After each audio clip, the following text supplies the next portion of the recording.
All right, good evening, everyone. Thank you for your patience as we begin this meeting.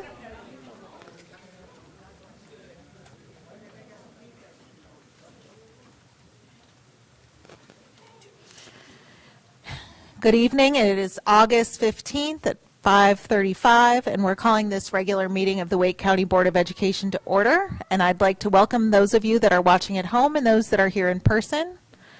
These meetings are conducted for the purpose of carrying out the official business of the school system. The public is cordially invited to attend board meetings to observe the board as it conducts its official business. Persons who willfully interrupt, disrupt, or cause disturbances at an official meeting may be directed to leave by the presiding officer. Members of the audience should show respect for speakers by refraining from loud comments or other disruptions. Disruptions by any person or persons of a public meeting will be subject to action in accordance with General Statute 143-318.17. We have 8 of our board members present. Mr. Hershey is not available this evening. We have Dr. Bridges and our board attorney. If you all stand and join me in the Pledge of Allegiance.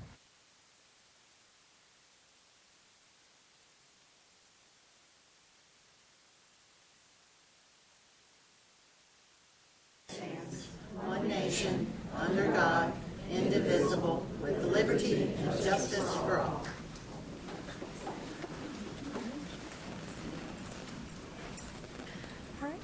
I'll now turn it over to Dr. Bridges for superintendent comments. Thank you, Madam Chair, members of the board, Attorney Malone.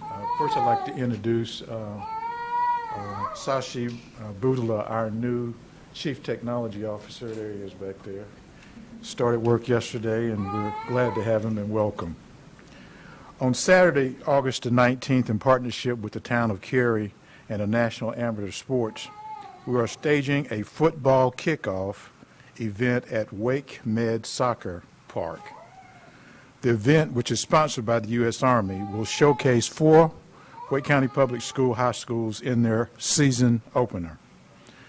The event is the first of its kind in Wake County, and the first time football will be played in the stadium at Wake Med Park since it opened 21 years ago.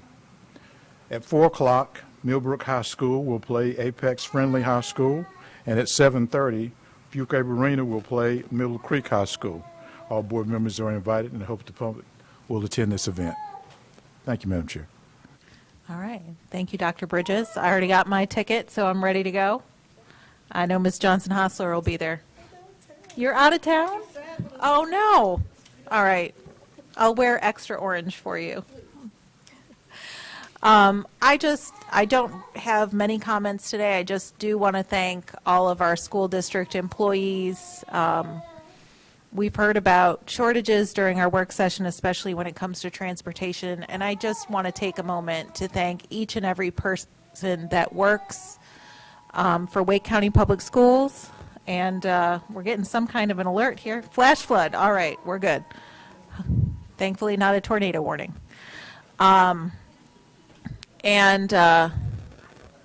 Just thank everybody that takes the time to work and volunteer for our school system. It does take a village, and we're very, very grateful that you all are a part of that village. With that, I will pass it over to Vice Chair Haggerty. Thank you, Chair Mahaffey. I will also keep it brief. I do want to give an official welcome to Shawana Jacobs, the new principal at Leesville Road High School. Sorry, Ms. Mahaffey. I'm so sad, but so excited for the pride. Principal Jacobs has a wonderful reputation at other schools that may or may not be located in the Western Wake area, but is now very pleased to be principal at Leesville Road High School. And Principal Jacobs had a wonderful Meet the Staff and Meet the Parents event and received a really warm welcome. I think everyone is really excited for her time and her upcoming tenure. So I know that from time to time we like to commemorate different events. I will have you all know that August is National Civility Month. And I'm just going to let that one hang there for a minute. National Civility Month is a time to celebrate and recognize the importance of civil behavior in our communities. First established by the International Institute for Civil Leadership in 2014, this celebration is a way to spread awareness about the need for respect and consideration for others. Throughout the month, we're all encouraged to spread compassion and empathy for those in your workplace, on the street, and in your community as a whole.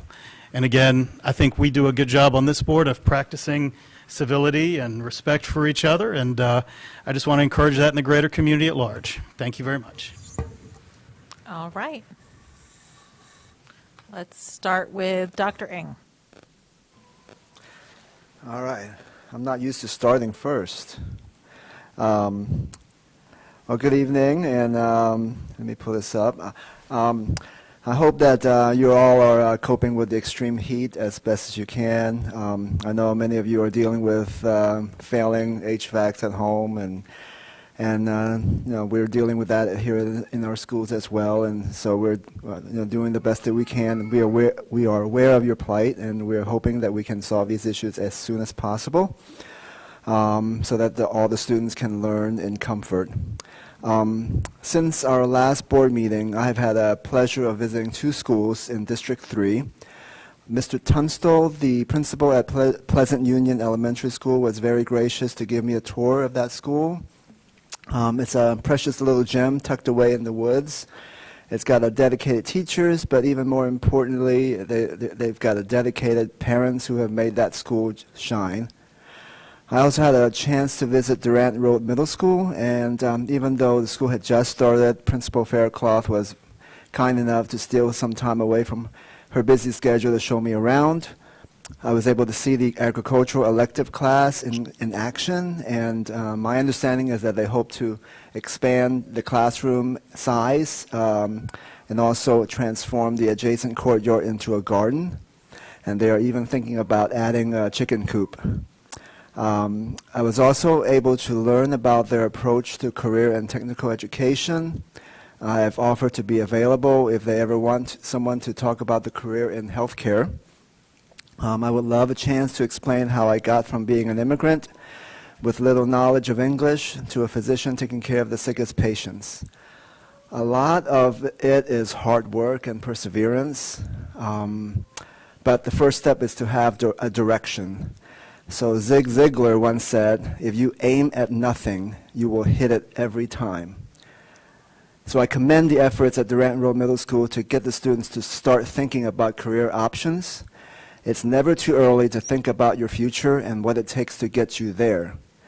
Take a good look at yourself in the mirror and have an honest assessment of your strengths and weaknesses and set some goals for yourself. Then make a daily commitment to work towards those goals. Thanks.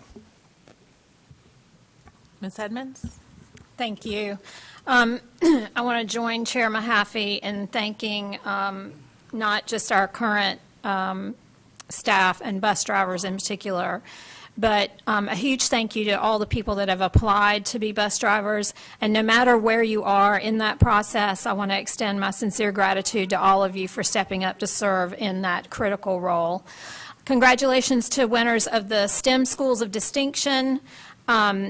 Reedy Creek Middle, Southeast Raleigh Magnet High School, and 2 schools in District 5, Combs Elementary and Vernon Malone College and Career Academy. This is an award given by the State Board of Education, and they'll be recognized at the State Board's meeting on September 7th. Since our last meeting, I've been to Middle Creek Elementary and Yates Mill Elementary. I want to thank our facilities department for working to get the Yates Mill playground ready for the start of school, and I appreciate Dr. Jenkins for letting me come and see it. I joined some families from Washington Elementary for a play date at Chavis Park, and I joined Dr. Sykes and some of her team from Dillard Drive Elementary for the second time at her Popsicles with the Principal event. Thank you to all the staff and parents who have welcomed me to these events over the summer. I want to thank Vice Chair Haggerty for your comments. Let's make sure that's still a flood thing. Yeah. I want to thank Vice Chair Haggerty for your comments at a press conference yesterday on the impact of a stalled state budget. Thank you for not only advocating on behalf of this school district, but on behalf of all districts across our state. I hope the public will join us in putting pressure on the legislature to get a budget passed now. Finally, I want to give a shout out to Dr. Robinson and all the staff that was involved in hosting the summer leadership kickoff. It was such an impressive event and an inspiring event. I was there with Mr. Haggerty and Mr. Swanson. I was honored to be there and truly, truly blown away with the program, including the student performances and the keynote speaker. So thank you for everybody that was involved in that event, and thank you for including us board members. Ms. Waters? Thank you, Chair Mahaffey. I have been a little out of pocket recently. My little one had his tonsils and adenoids out, and somehow I ended up with a sore throat, and so I've been out of commission a little bit. So I haven't had a chance to engage with as many of our school communities as I normally would. But super grateful for all the work that is going on around the district, for all of us, all of the schools that have already started, and all those who are preparing to welcome students back. And I just want to take a moment to really thank all of the community organizations that are rallying around to make sure that our students and our educators have all the resources that they need to be successful this school year. Just on this last Saturday, I had a chance to attend 3 different back-to-school events, one at the Tarboro Road Community Center, one at Sanderford Road Community Center, and one at Southgate Park. All of these events were super successful. They had backpack giveaways, and they also had a lot of community organizations that are able to support and provide resources to our students.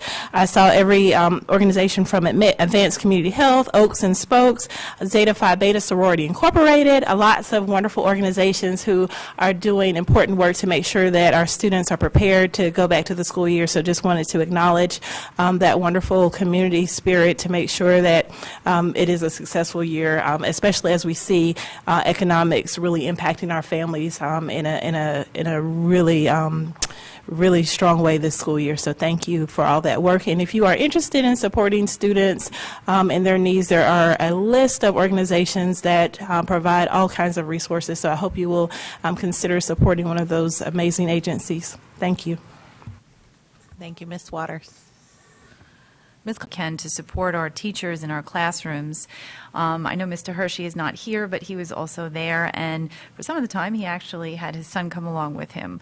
Thank you to UNC Health and the wonderful staff that organized this event. To see how you can help more, please go to wakeed.org/tools for schools.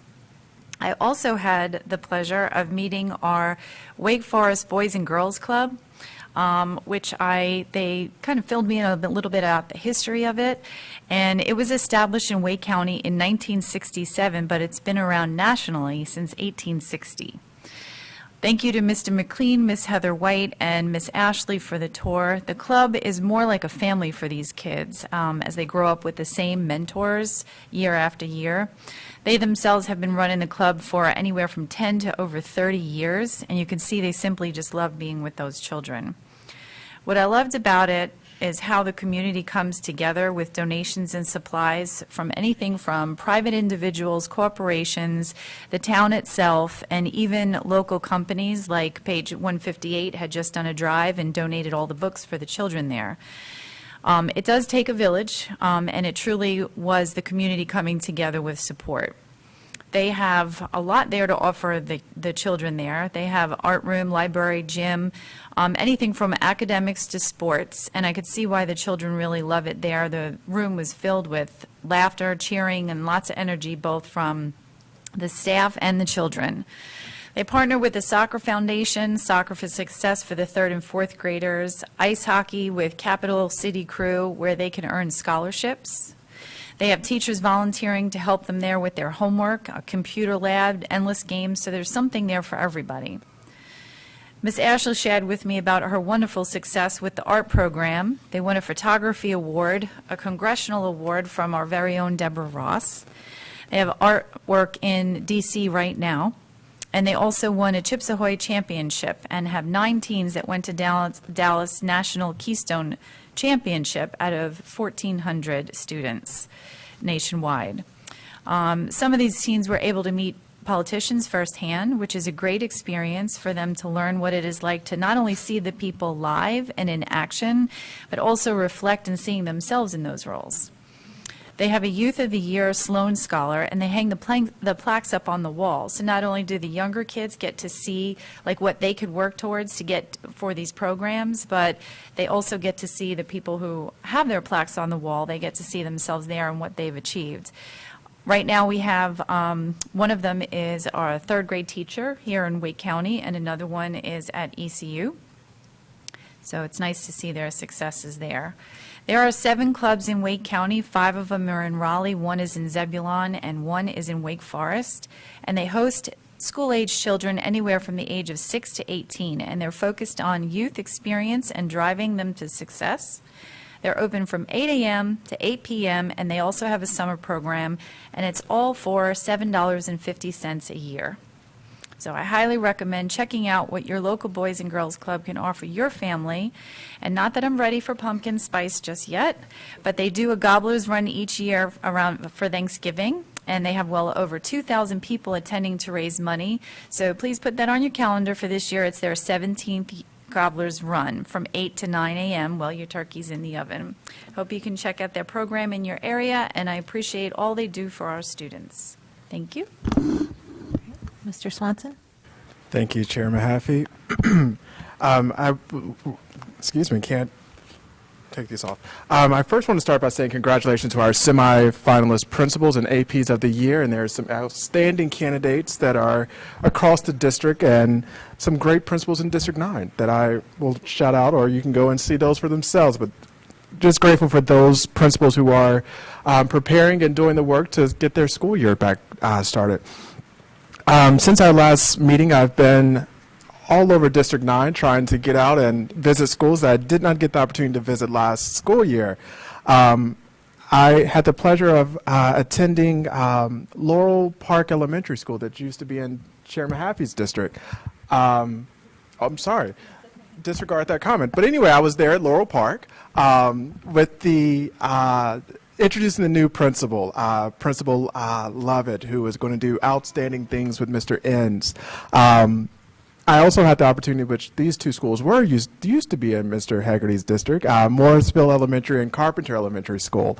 So I'm grateful to Area Superintendent Williams for engaging and scheduling these tours and meeting with Principal Batten and Assistant Principal Thomas at Morrisville and Dr. Jones at Carpenter Elementary School. And although everyone knows I'm a proud Aggie, and so I have to say to Dr. Jones, I want to give a major shout out to the very intentional relationship that she's built with North Carolina Central School of Education, and seeing those young men and those folks come over and touring the schools, teaching the schools, and a lot of those students have actually did their student teaching at Carpenter Elementary. So it is true that we can see that there's some greatness in our HBCUs, and seeing those great folks matriculate into our district to be even greater teachers.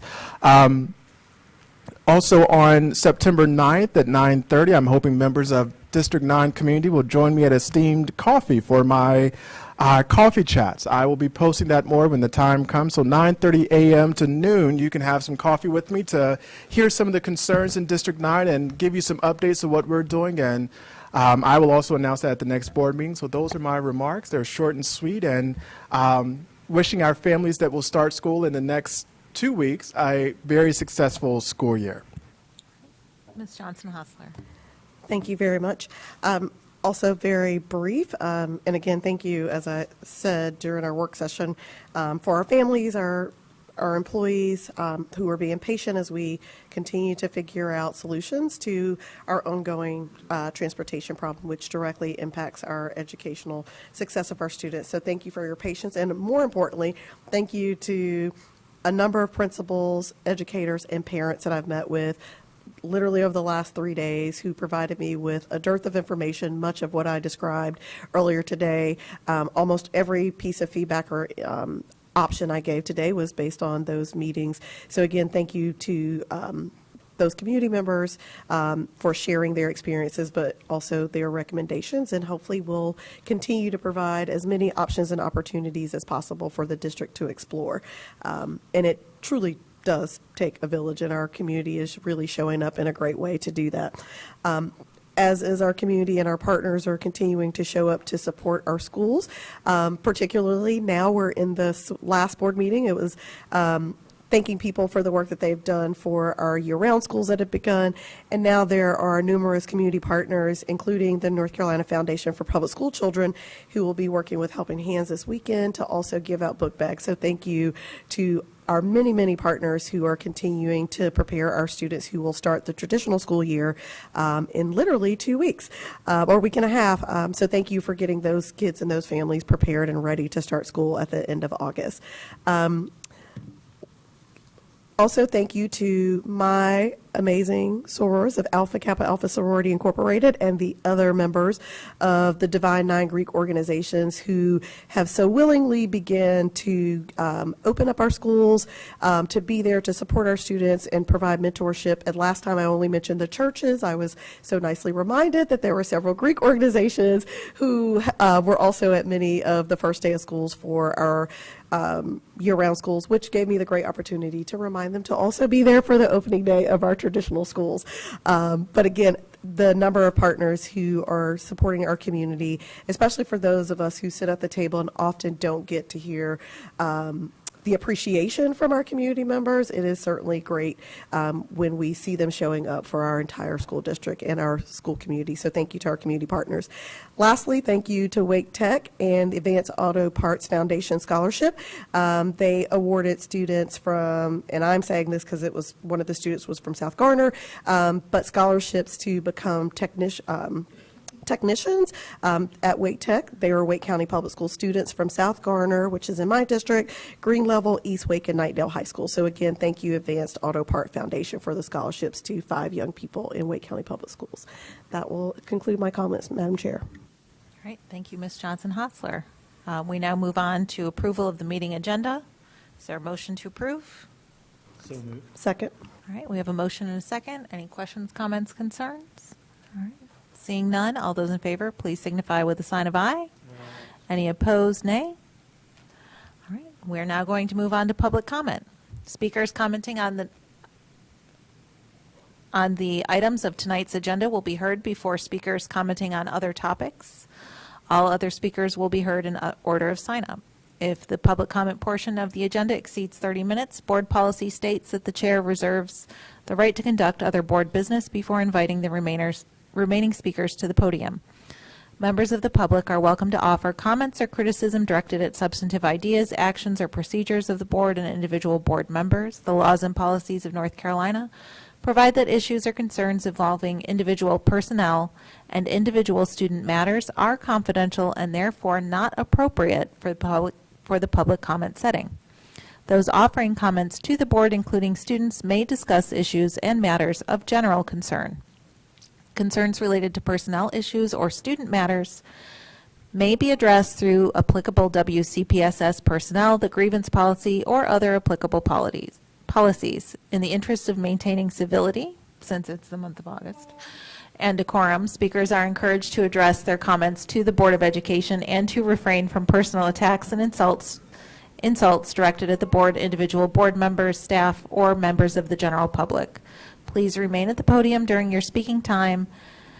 Any materials you wish to share with the board should be handed to the board attorney, Mr. Malone over here, or either before or after your comments. During public comment, you may speak for up to 3 minutes. Please note that the microphones are adjustable, and when you begin, the green light at the podium will illuminate, showing that your 3 minutes has begun. A yellow light will light up along with a brief audible tone when there are 30 seconds remaining in your time.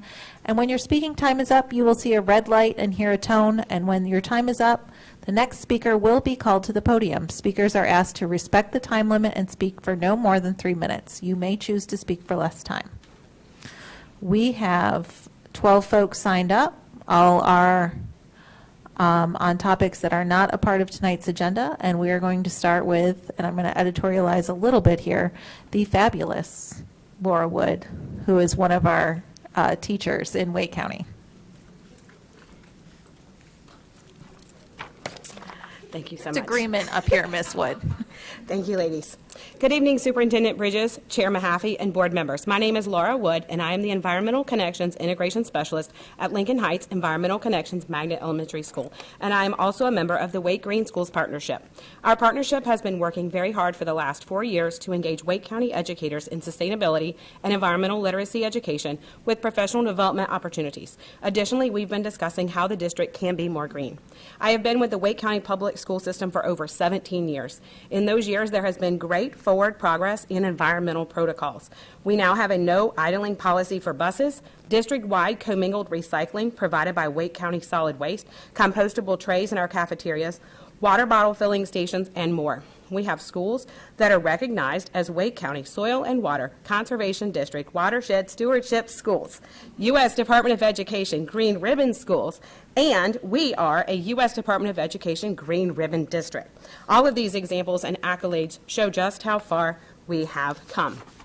However, there is still room for improvement in our green and sustainable measures. As the largest district in the state and one of the largest in the nation and a leader in so many areas, we are not at the same level in our sustainability efforts. Our district needs a sustainability coordinator, someone dedicated to identifying our areas of need, setting goals, and then working to achieve them. Don't get me wrong, there are some schools doing amazing things, but there is not equity across our district with those initiatives. All of our schools should have water bottle filling stations. All of our schools should have safe routes to school for students walking and biking. We need someone to coordinate and navigate within Wake County and the 12 municipalities that we serve. A sustainability coordinator would work with Wake County Solid Waste to identify schools that need help recycling to their full capacity, to divert materials that can be kept out of the landfill. A sustainability coordinator could collaborate with the head of grants to apply for and secure EPA funding, and then facilitate with CNS to put dishwashers back in kitchens so our compostable trays aren't going to sit forever in the landfill.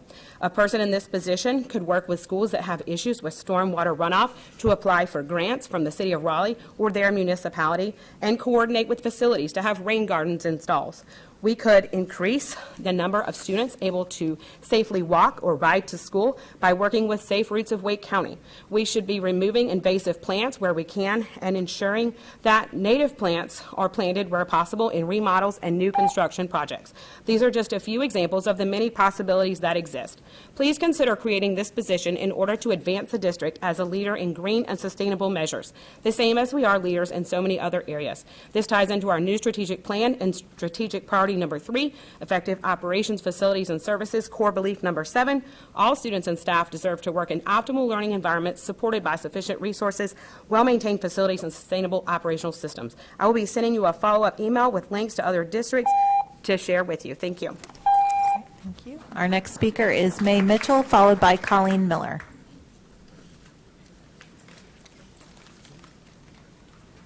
May Mitchell. Sorry. My name is May Mitchell. I have 2 children in the public school system. I'm here to speak to you about my concerns over HB 823, which is school choice, which was approved by the House in June. What this means is that public money would be going to private institutions. I have a printed out copy of a letter from the Northeast Regional Education Service Alliance where they communicated their apprehension over the fiscal impact of this bill on public schools. They write that the expansion will most certainly redistribute tax dollars away from school districts already struggling to meet the needs of their students. And these private schools are not required to serve all students in the same way that I know firsthand public schools are. I mentioned that I have 2 children in the school system. One of them is neurodivergent. This has meant that he has needed more resources in the school. He's had to meet with a school counselor and social worker. He's had to sit in the principal's office when his panic attacks have escalated. My family is in a position that we were able to get private testing done to streamline his diagnosis and advocate within the school for him. I know there are a lot of families in the school system that do not have this privilege. As a parent of a neurodivergent student, my son is more than his diagnosis. His anxiety is part of his humanity, and it is as much a gift as it is a burden. I believe that most parents who have children with a disability feel similarly. I want to make sure that my child and all other children with physical or intellectual disabilities are supported in their schools. My son is able to receive services because of the Individuals with Disabilities Education Act. It makes a basic promise. Each child with a disability is entitled to a free, appropriate public education pursuant to an individualized education program in the least restrictive environment. In other words, public schools are required by law to provide services that a student needs to access the curriculum. The National Education Association ranked North Carolina 41st for public school expenditures per student. Currently, our state invests $12,345 per student. I previously met with House and Senate representatives about this bill, and I asked them to attach an addendum that voucher money will follow students should they decide to return to public schools. Many charter and private schools are not mandated by law to recognize IEPs or 504s, whereas public schools are required to provide a variety of services, including transportation, because of the bill mentioned before. For my children's school, Briarcliff Elementary had 44 students come to the school after the initial count that determines the school's funding for the year. This means that Briarcliff was required by law to provide services without the $543,180 that was entitled to them. Even a portion of that could provide funding for additional staff members. I am asking that as a school district, you'll pass an addendum that funding will follow students back to public schools to ensure our school system can continue to provide services for students who need it. Thank you for your time. Finished. And our next speaker is Colleen Miller, followed by Crystal Barron. Good evening. Thank you for this opportunity to speak tonight. I signed up to speak on academic achievement, or advancement, excuse me. Chairman Mahaffey, in your recent budget letter to the county commissioners, you submitted a request for more than $650 million, an increase of $55.8 million, or 9% more than last year. I sincerely hope that the school board will appropriate more funds to improving the academic achievement of students and less on promoting ideologies such as DEI, CRT, and gender theory, which create an atmosphere of hate, division, and mistrust among students, teachers, and parents. These initiatives are actually distractions from the core mission of public schools. Taxpayers invest billions of dollars in the North Carolina public school system to ensure that all children receive a sound basic education that will enable them to have an equal chance of success in their adult life. Unfortunately, the most recent proficiency rates reflect problems there, with math at 59% proficient, reading is 60% proficient. By the way, these rates began declining long before the COVID pandemic. The Wake County School District appears to have lost its way. It's time to redirect and focus on high quality and developmentally appropriate instruction. I've spoken many times about the number of books in our schools that violate many obscenity laws. From the outside looking in, it appears these books are being used to expose minors to sexually inappropriate materials in the act of grooming. That's just plain and simple. If I were doing that to a neighbor child, I would be grooming a child and could be arrested, and should be. Let me read from one of these obscene books that I found actually this morning in several Wake County schools. I can see this book in a college setting, possibly a psychology class or forensic class, but not in public schools where the majority of students are under 18 years of age. A Stolen Life. This is about a 9-year-old kidnapped. It contains aberrant sexual activities involving child molestation, rape, and references to bestiality, sexual nudity, violence, drug abuse, and references to animal cruelty. I'm not going to read everything, but just to give you an idea, he takes off the cuffs and makes them in front of me instead of behind my back. He forces my legs open and puts something hard between me. I don't have enough time to read enough, but anyway, it vividly describes rape scenes, talking about the cum, popping her cherry, her bleeding, and how he has her masturbate him. Jacking off is what he refers to it. You get the idea. Next It's speaker pretty is disgusting. Crystal Barron, followed by Dwayne Hansen.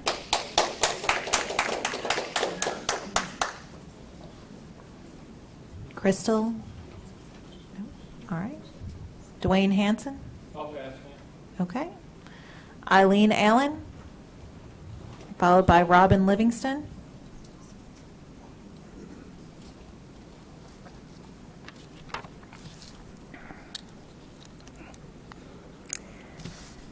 Hello.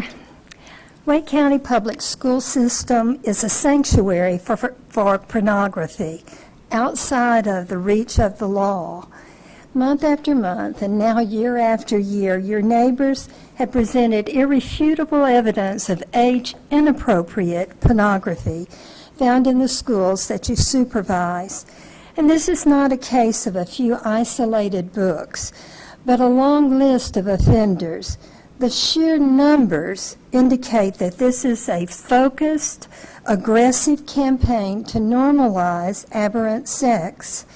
If there were any doubts, the book called Call Me By Your Name, found in the libraries of Ms. Johnson Hostler and Ms. Edmonds schools, confirms the efforts to normalize pedophilia. It's about a 17-year-old who is raped by a visiting college professor, a pedophile. The boy romanticizes about future encounters with the professor pedophile. What is the message that we're giving to our teenagers in schools, or even to our teachers? The books with demeaning, vulgar language, graphic, even aberrant sex, and glamorized pedophilia are directed to children.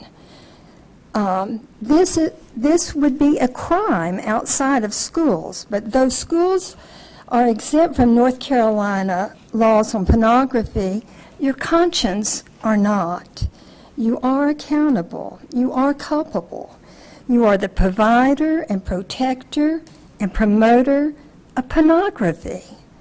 The victims are not consenting adults, but impressionable, captive children. I believe for many, these books do violate your conscience and your moral standards. I ask you, please follow the lead of two of your board members that have opposed the policy of sexual grooming of children. And I do want to thank Dr. Ning and Ms. Caulfield for your courage and your character in facing the Goliath of Wake County school policy and power. May others find such courage. Our next speaker is Robin Livingston, followed by Margaret Biodu. I apologize for mispronouncing that. Hey, good evening. I wanted to let you all know I am a registered Republican. I'm a Christian. I'm a mom of 3 children. I have 2 who have graduated from high school, and I have 1 who's currently in high school. I'm also a taxpayer, and I am against censorship. We've heard a lot of commentary over the last 2 years or so about books that are inappropriate, that are in the school libraries. And we've heard a lot of complaints about the challenge policies that have been in place for a while. And what I found most stunning about a month ago is when we found out only 1 book was challenged last year. So I feel like if people are going to come in here and complain and not use the challenge process, they don't need to be listened to. That is put in place for our use so that if we do find objectionable material, we can bring it to the principal. There's a whole policy, and it does take work. It might not be easy, but censorship shouldn't be easy. The kids have a First Amendment right to read materials that are age appropriate, that have stories that they might not ordinarily hear in their own life. A lot of us live very privileged lives, and a lot of people don't, and we don't always cross paths. So to me, it's very important to hear stories of people who live lives that are different from mine. And I mean, that's basically my conclusion. The Supreme Court has ruled on this. They ruled on it decades ago. And, you know, you can't just violate people's First Amendment rights. Thank you.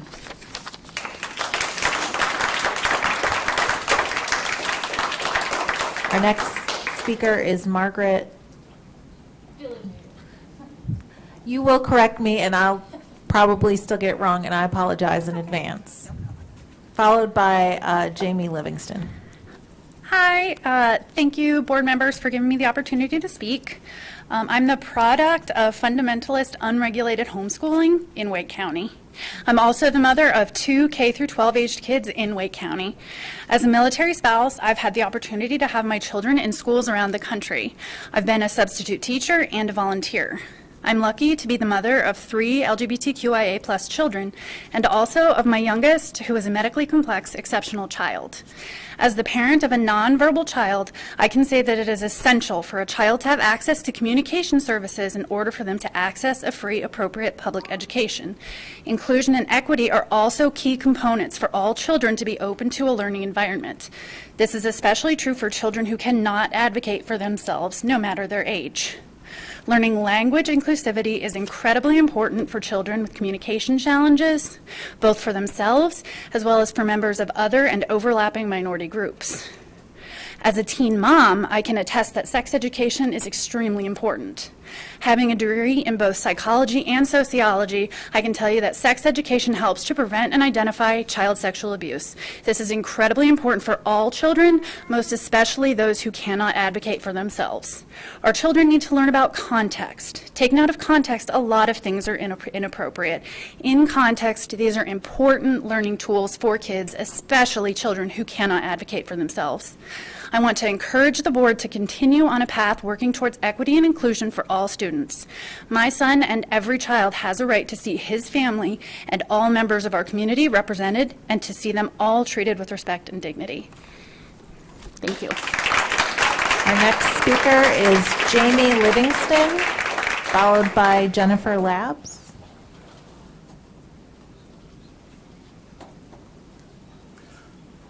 Good evening. My name is Jamie Livingston. As you may have heard earlier, my wife, Robin, she is a registered Republican. I am a Democrat. That makes for some interesting family discussions. But there's one thing that we do agree on, and that is censorship in all of its forms is evil. It squashes the ability of people to pursue a life better lived. But that's not why I'm here. What I wanted to come here for tonight is to say that I appreciate what you, the board, does. I appreciate our teachers. I think we should spend more time thanking them and supporting them. And I wish that we spoke more about our students and how special they are in all of their diversity. Sometimes in our discussions as adults, we forget about our kids. But I want to remind everybody that the children that are in our schools now are our future leaders, our doctors, our engineers, our architects, our writers, our poets, our philosophers. And we need to do everything we can to make sure that they have a smorgasbord of experiences to choose from and live so that they can pursue their future wherever it may take them with grace and excitement and joy. And with that, again, I thank you for the work you do. We have a massive school system. The job that you do, I cannot imagine doing it myself. Again, good night. Our next speaker is Jennifer Labs, followed by Renee Sakel.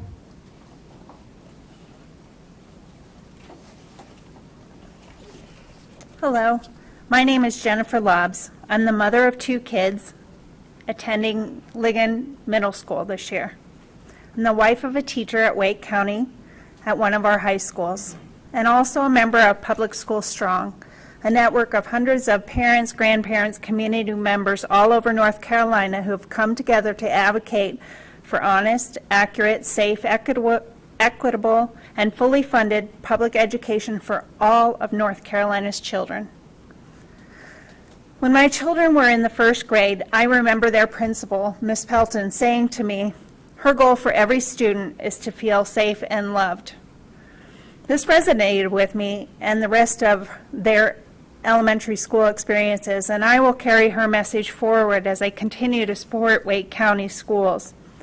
I hope you will carry a message such as this, and including your core beliefs when developing policies, prioritizing budgets, etc., and your work as school board members.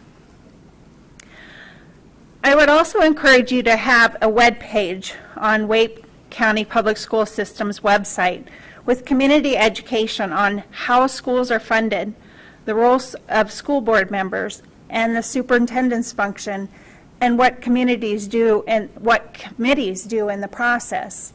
I think I started learning about and listening to and following school board meetings about 4 years ago, but I didn't realize how many hours of work and hard stuff goes into the background of every policy decision before it actually comes up and gets a vote. Thank you. I also want to say that this would help the frustration, and then families understand why or why not something happens, because there are a lot of policies and stuff that are up in the air because of budgets that are totally out of your control. And I think that would help families moving on. For example, most teachers and other personnel living in Wake County work a 2nd or 3rd job in order to be able to afford to live in the communities where our schools are located. I know that there's an expansion vote for the state vouchers. I totally do not think this is in the right direction for our public schools and for every child to feel safe and loved. I would also ask you to have a section on there with resources and ways that us as community members can support our schools. For example, Ms. Waters, you were talking about the Wake Ed Partnership. I think if we know as community members and parents what are different ways that we can support our schools, it isn't all financial, but that's a piece. If we knew that we could be a part of a reading program, or if we had other skills and assets that we could connect up with, maybe that would be a suggestion. We have an awesome school system. Let's continue to support all students so that they feel safe and loved. Thank you. Our next speaker is Renee Seckel, followed by Mark Peterson.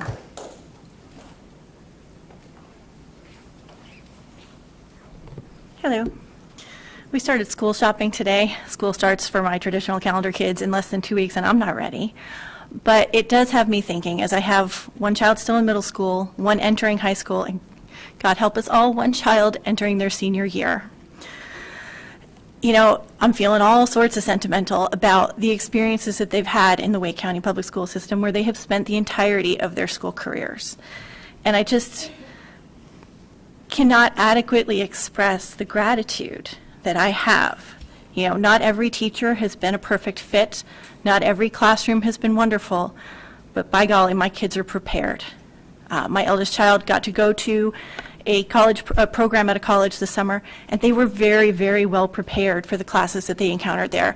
In fact, I believe they used the word over-prepared. And I just want to say, you know, Ms. Caulfield, you used the word community earlier today. And I want to highlight how deeply important to our communities our schools are. Our schools are our communities.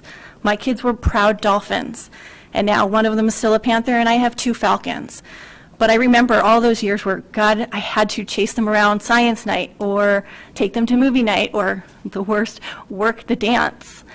You know, I remember the principal at the middle school greeting kids at a dance in the pouring rain. He didn't need to do that, but he did because it was important, because these children feel the communities in their schools, and they are so excited to go to, whether it's watching the theater show or going to the chorus concert or supporting their friends in the orchestra. All of these things build community. These are our communities. Our public schools are central to our communities, and that's why it is so important that we stop tearing them down. When we have outsiders coming in who don't have children in the public schools, but who want to foment suspicion, who want to pretend that something nefarious is happening in our schools and you just can't trust them. That is so far from the experience I have had, and so far from the experiences many of the people I know have had. And it hurts our communities, not just the schools themselves, not just the concept of public schooling, but it hurts our neighborhoods and our towns and our communities. So I'm going to call on everybody to please keep coming together, support our community, support our public schools. Thank you. Our final speaker tonight is Mark Peterson.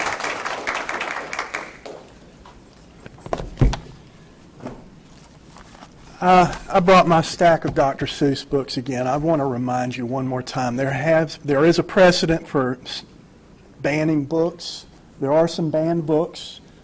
2 years ago, these 6 books were banned by the publishers and the heirs of the Dr. Seuss.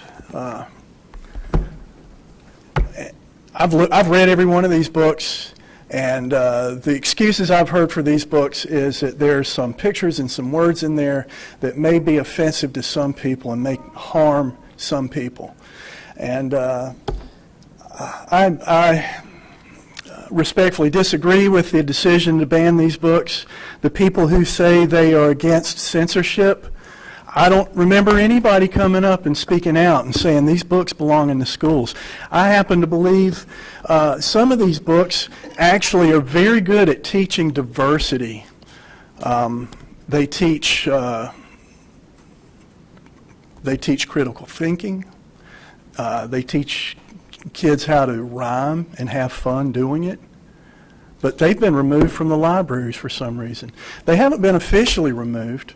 But I bet if you go in and check your libraries, you're not going to find these books on the shelves. They've been discreetly removed, not officially removed. Yet, I've learned through the pavementeducationproject.org, there's 85 books listed that should be considered for removal because they are potentially harmful. An example that I've come across is 13 Reasons Why. This book is about suicide. Some people believe it glorifies suicide. If you folks are concerned about the mental health of students in Wake County, I want to know, why do you have that book in 16 middle schools, 26 high schools? A book that glorifies suicide. What are you doing? What is your discretion? You've put together a policy, 3210, and 3200. 3200 mentions something about pervasive vulgarity. You might remove a book if it has pervasive vulgarity. There's no definition of pervasive vulgarity. This is a shell game that you're playing. I've got some signs here that show you the vulgarity. Is this pervasive? How about this one? Is that pervasive? Just the F-bombs. There's almost 100 on that one. This one, 127 F-bombs. This one, 158. 196. Where do you draw the line? I want to know.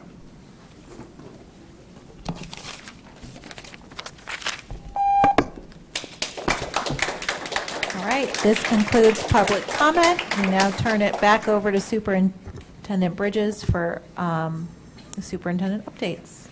Dr. Bridges. Thank you, Chairman Haffey, members of the board, and Attorney Malone. The board in its work session this afternoon had a report from the Transportation Department, follow-up to our work session a few weeks ago, and I'll give you a brief summary. The recruiting efforts are trending in a positive way. 114 leads over the past several weeks, 74 candidates in the pipeline, 43 being invited to the next CDL training class on August the 21st. 16 have been cleared by DMV and CRC checks and passed the CDL class and are enrolled or waiting to be enrolled in the DMV training. We have 560 CDL drivers who will be transporting approximately 90,000 students when our traditional calendar students start on August the 28th. We will start the traditional calendar with all riders, including vendor transportation, assigned to a route with the permanent driver. We were able to do this by adjusting on-time arrival, which is a practice that we've had in place for a number of years. Students could be 1 to 30 minutes late to school, impacting approximately 3,000 students. In some cases, 30 minutes late to school, impacting approximately 230 students. And we continue to work on that, and those numbers hopefully will decrease even more before the 28th. Again, I want to thank our bus drivers who are currently driving with our calendar students, as well as the one who will start driving on the 28th. They have gone above and beyond the call of duty, and we appreciate their efforts in getting our kids to school safely. Also, the mechanics and the transportation department who have been working on these plans for several weeks, even including this summer. Thanks to all the internal and external people who expressed an interest in becoming a bus driver. Those numbers are looking positive, and we appreciate that. And if you know of any others who would like to help us in this situation, we certainly would appreciate that. Thank you, Madam Chair. Thank you, Dr. Bridges. It is now time to approve our consent items.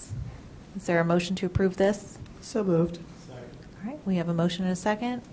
Any comments, questions, concerns? Seeing none, all those in favor, please say aye. Aye. Any opposed, nay? All right, we'll move on to our one action item of the evening, which is a resolution for our continuous CIP appropriation reallocation. We have Mr. Mark Strickland, our Chief of Facilities and Operations, to present. Mr. Strickland. Thank you, Chair Mahaffey, board members, Superintendent Bridges. For your consideration tonight is a resolution that's requesting an appropriation totaling $67,950,596 for construction funding at Parkside Middle, Wake Early College of Information and Biotechnologies.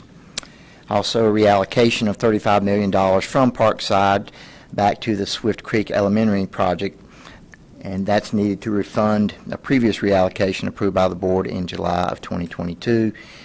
An additional component is reallocation of about $2.5 million from Hilltop Needmore Elementary back to the Public Infrastructure Reimbursement Fund. The details of the resolution are shown in the attachment, and we are seeking your approval tonight on this matter. Thank you, Mr. Strickland. Is there a motion to approve this resolution? Yes, sir. Chair Mahaffey, I move adoption of the resolution. All right, we have a motion and a second. Any comments or questions? All right, hearing none, all those in favor, please signify with a sign of aye. Aye. Any opposed, nay? Thank you, Mr. Strickland. All right, moving on to our closed session. If someone can make a motion to approve, to go into closed session for the reasons listed on the agenda. Chair Mahaffey. Yes, sir. I move we go into closed session for the reasons stated in the agenda previously shared with the public. Is there, all right, we have a motion and a second. All those in favor, please say aye. Any opposed, nay. We are now in closed session. Thank you and drive safe, everyone. All right, thank you.